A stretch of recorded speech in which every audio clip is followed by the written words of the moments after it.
नमस्कार विद्यार्थियों। BA final year में पाश्चात्य प्रतिनिधि राजनीति विचारकों में एक इटालियन विचारक हैं निकोलो मैकियावेली, जो यथार्थवादी विचारक के रूप में जाने जाते हैं और जिनको अपने युग का शिशु भी बोलते हैं। Infant of his era, infant of renaissance, पुनर्जागरण के प्रतिनिधि, रिप्रेजेंटेटिव ऑफ रिनेसां। तो सर्वप्रथम तो इस चीज पर चर्चा कर लेते हैं कि मैकियावेली को पुनर्जागरण का प्रतिनिधि क्यों कहते हैं।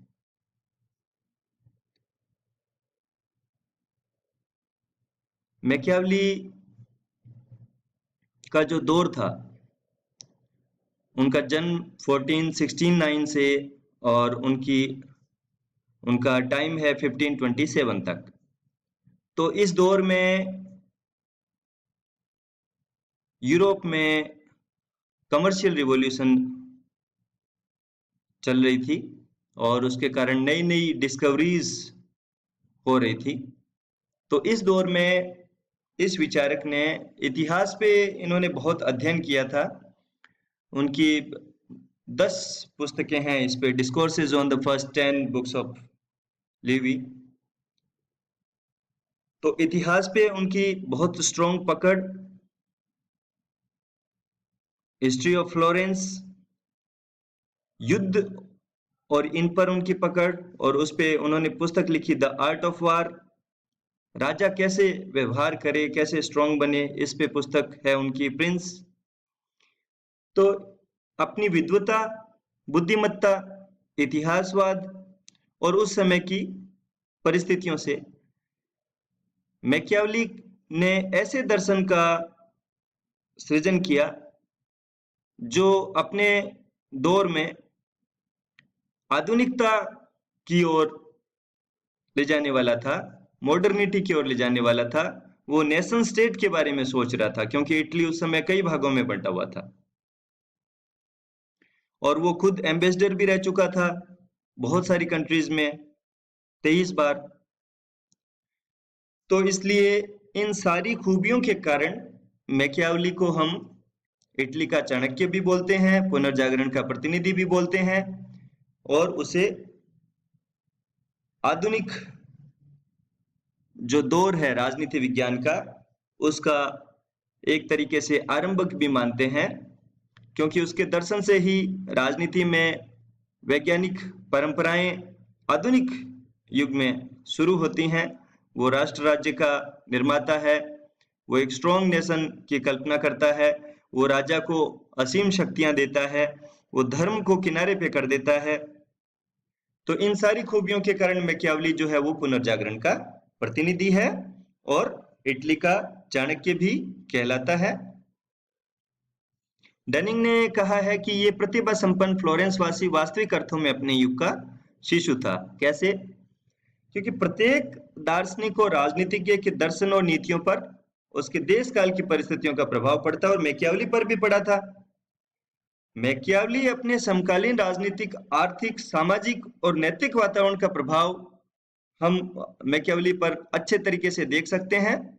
कैसे उसने इटली को, एक खंडित इटली को एकीकृत करने का स्वप्न बुना और उसके हिसाब से उसने दर्शन बुना, और राजा उसके लिए क्या करे, उसके लिए उसने बाकायदा प्रिंस रचना की, और फिर उसको युद्ध करना पड़ेगा, तो आर्ट ऑफ वार उसने पुस्तक लिखी। ये मैकियावेली पुनर्जागरण के दौर में आया, तो इसलिए उसको पुनर्जागरण का प्रतिनिधि कहते हैं।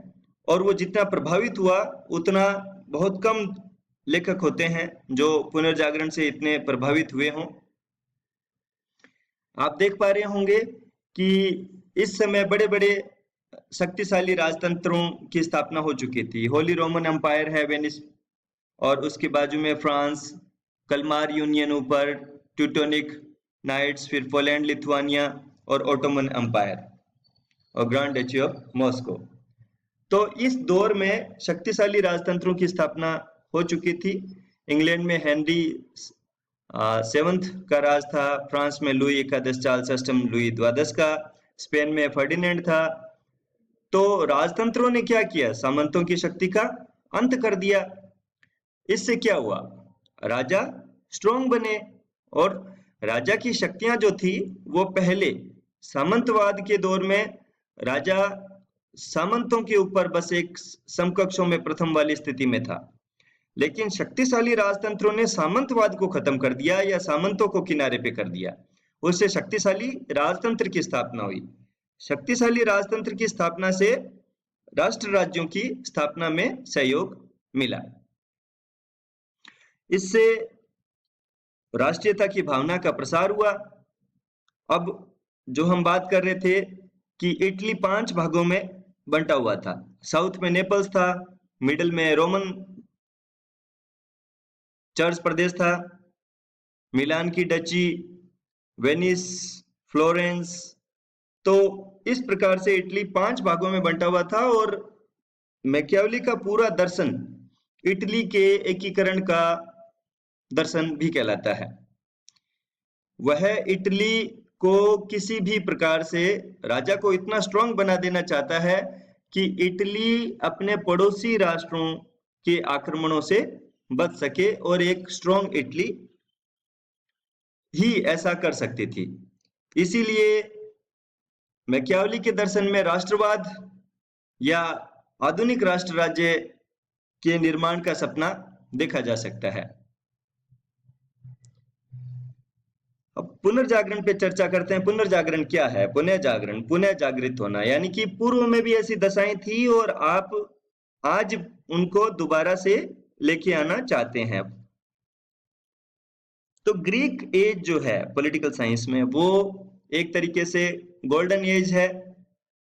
डेमोक्रेसी की बात होती है, डिस्कोर्सेस की बात होती है, और पूरा जो मनुष्य के जन्म से लेके उसके मरण तक का जो कार्य है वो राज्य, नगर राज्य हैं, वो उसको पूरा कवर करते हैं। तो पुनर्जागरण में क्या है? इससे बीच में जो एज है वो कहलाती है डार्क एज। मिडिल एज जो है वो डार्क एज कहलाती है, जहां धर्म का प्रभाव है, पोप पादरी का प्रभाव है, और इसके कारण धर्म के प्रभाव के कारण राज कला जो है, स्टेट क्राफ्ट जो है, उस पे बहुत बुरा असर पड़ा, राजनीतिक दर्शन पे बुरा असर पड़ा, और राजनीति जो है वो धर्म नीति के अंतर्गत आने लगी।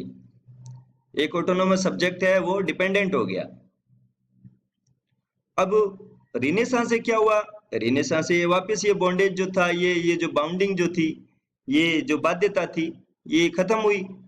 अब राजनीति जो है वो धर्म से अलग हुई, पृथक हुई, नीति को राज से भी अलग किया गया। इस प्रकार राजनीति एक विज्ञान के रूप में वापस पुनर्स्थापित हो पाई। तो पुनर्जागरण से साहित्य, कला, दर्शन, राजनीति, विज्ञान, सब क्षेत्रों में मध्य युग के जो भी आदर्श थे उन आदर्शों का अंत हुआ और नव आदर्शों की स्थापना हुई। सामंतवाद का अंत हुआ, राष्ट्र राज्य की स्थापना हुई। राजनीति के क्षेत्र में धर्म, नैतिकता, चर्च, बाइबल, इन सब का जो प्रभाव था डार्क एज के कारण मिडिल एज में, वो खत्म हो गया। जनता का दृष्टिकोण जो था वो पारलौकिक था अब तक, लेकिन पुनर्जागरण के आने के बाद क्या हुआ? इहलौकिक हुआ, यानी ये संसार जो है वो यही है, इससे पृथक कुछ नहीं है। जनता का दृष्टिकोण धार्मिक दृष्टि से उदार हुआ और वैज्ञानिक भी हुआ। तर्क और चिंतन पे बल दिया जाने लगा, एंथ्रोपोसेंट्रिज्म भी आने लगा धीरे धीरे, यानी कि मानव जो है वही इस सत्ता के मूल में है। धर्म या ईश्वर जैसी कोई शक्ति नहीं है, मानव का विवेक है, वो इस प्रकृति का नियामक हो सकता है। तो फ्लोरेंस जो था वो रिनेसां का एक सेंटर था, प्रमुख केंद्र था, और इसी से प्रभावित होकर मैकियावेली के चिंतन में सामंतवाद के स्थान पे हम राष्ट्रवाद को देखते हैं। उसने राजनीति को धर्म से पृथक कर दिया, राजनीति को नैतिकता से पृथक कर दिया, और राज्य के सिद्धांत के स्थान पे उसने स्टेट क्राफ्ट जो है, शासन कला का सिद्धांत उसने प्रतिपादित किया। अब धर्म और नैतिकता, तो पोप के विलास में जीवन के कारण धर्म के प्रति श्रद्धा इस समय समाप्त हो गई। राजाओं ने नैतिक आदर्शों को छोड़ दिया था और साधारण नागरिक भी नैतिकता का पालन नहीं कर रहे थे। तो मैकियावेली ने इन परिस्थितियों को देखते हुए राजा को सलाह दी कि राज्य के अस्तित्व को बनाए रखने के लिए उसे आचार और धर्म यानी नीति के सिद्धांतों की चिंता नहीं करनी है, और लोक कल्याण के लिए वो इन सब सिद्धांतों की अवहेलना कर सकता है, क्योंकि उसका जो लक्ष्य है वो बड़ा है, वृहत है। उसने वृहत लक्ष्य की प्राप्ति के लिए उसने यह भी कहा कि राजा छल बल से राज्य की रक्षा कर सकता है, क्योंकि उसका लक्ष्य बड़ा है, उसका ध्येय पवित्र है। यूरोप के राष्ट्रीय राज्य भी धर्म और नैतिकता से उदासीन होकर अपने स्वार्थों की सिद्धि कर रहे थे, तो इसलिए राजा यदि छल बल करता है तो उसका ऐसा करना गलत नहीं है। यानी राजनीति को नीति से मुक्त कर दिया, धर्म से भी मुक्त कर दिया और नीति से भी उसने मुक्त कर दिया। उसने मानव स्वभाव पे भी विचार रखे। इटली में जो शासक धर्माधिकारी थे, सरकारी कर्मचारी और साधारण नागरिक, वो सारे भ्रष्ट आचरण में लिप्त थे। तो इन सब चीजों को देख के मैकियावेली जो एम्बेसडर रहा हुआ था, उसने माना कि मनुष्य में ईश्वरीय गुण नहीं है और ना ही वो नैतिक प्राणी है, वो तो एक जानवर है, और जानवरों की चालाकी और खूंखार प्रवृत्ति मनुष्य में दिखाई देती है। तो वो ये भी मानता है कि व्यक्ति अपने पिता के हत्यारे को माफ कर सकता है, लेकिन उसकी संपत्ति का हरण करने वाला जो है उसको वो कभी माफ नहीं कर सकता। तो मैकियावेली ने इस प्रकार से अपने दर्शन के माध्यम से आधुनिकता के दौर में राजनीति विज्ञान को समृद्ध किया और धर्म और नैतिकता से राजनीति को मुक्त किया, राष्ट्र राज्य की संकल्पना दी, स्टेट और स्टेट क्राफ्ट पे उसने बल दिया, राजा कैसे युद्ध करे, कैसे जीते, कैसे स्ट्रांग बने, उसे क्या करना है, इन सब चीजों पे उसने वर्क किया और उसने इतिहासवाद भी दिया और इतिहास के दृष्टांतों से उसने राजनीति को समृद्ध किया। इस कारण मैकियावेली को पुनर्जागरण का शिशु भी बोलते हैं, अपने युग का शिशु बोलते हैं, या पुनर्जागरण का प्रतिनिधि भी उसे बोलते हैं।